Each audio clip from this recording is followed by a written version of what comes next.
ইফতারের জন্য metro rail স্টেশনের প্ল্যাটফর্ম ও ট্রেনে 250 মিলিলিটার পরিমাণ পানি পরিবহন করা যাবে বলে জানিয়েছে মেট্রো রেল পরিচালনাকারী প্রতিষ্ঠান Dhaka mass transit company limited DMTCL.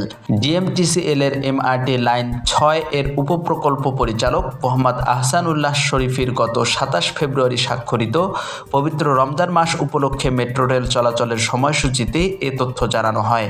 সেখানে বলা হয়, পবিত্র রমজানের সময় ইফতারে পানি পান করার জন্য প্রত্যেক যাত্রী মেট্রো রেল ও স্টেশন এলাকায় শুধুমাত্র 250 মিলিলিটার পানির বোতল বহন করতে পারবেন।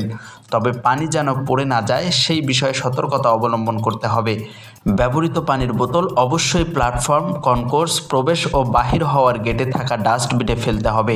আরও বলা হয়, কোনো অবস্থাতেই প্ল্যাটফর্ম, কনকোর্স ও মেট্রো ট্রেনের ভেতর অন্য কোনো খাবার গ্রহণ করা যাবে না।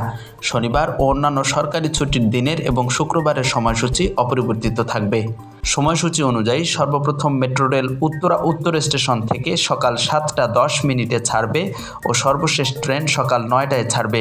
অন্যদিকে মতিঝিল থেকে সর্বপ্রথম ট্রেন সকাল 7:30টায় এবং সর্বশেষ ট্রেন রাত 9:40 ছাড়বে।